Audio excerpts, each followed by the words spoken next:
Ready হয়ে নিয়েছি, তোমরা দেখতেই পাচ্ছ। আর এই যে এই শাড়িটার সঙ্গে আমি রেড কালারের ব্লাউজটা পরেছি। রেড কালারের ব্লাউজটা হচ্ছে মায়ের। তো আমার কিছুই না, আমার শুধু গয়নাগাটিগুলো খালি আমার। তো যাই হোক, তো চলো নিচে গিয়ে দেখি বিহান কি করছে। তো চলো দেখতে থাকো। আর আমাকে কেমন লাগে তোমরা কিন্তু অবশ্যই ভিডিওর কমেন্ট বক্সে জানাবে। তো এই যে আমরা বিয়ে বাড়ি চলে এসেছি, তোমরা দেখতেই পারছো।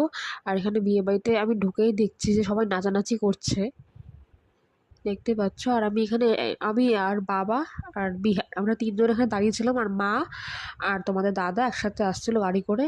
আর বিহান এখান থেকে দৌড়ে চলে এসছে, মানে বিয়ে বাড়িতে ঢুকবে না, ওই ভিড় দেখে আর ঢুকবে না। তো এই যে বিহান গাড়িতে উঠে গেছে আর বাবা এখানে দাঁড়িয়ে আছে। আর এখানে দেখো পুকুর আছে একটা, আর ওইখানে বিয়ে বাড়ি, আর এখানে আমরা দাঁড়িয়ে আছি, দেখতেই পাচ্ছ। তো চলো দেখতে থাকো।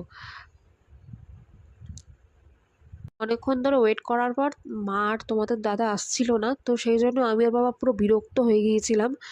তো তাও দেখো এখানে দাঁড়িয়ে দাঁড়িয়ে ভিডিও করছি। তো যাই হোক, ফাইনালি চলে এসেছি ব্রাইডকে গিফট দিতে। আর ওই যে ব্রাইড তোমরা দেখতেই পেলে।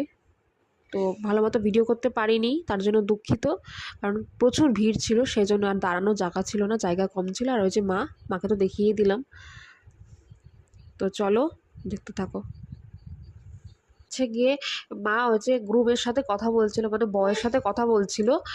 তো মা বাবা বিহান এদের সবার খাওয়া হয়ে গেছে, এরা সব বেরিয়েও গেছে। আমি বিহানকে খাইয়ে দিয়েছি আর আমারও খাওয়া হয়ে গেছে।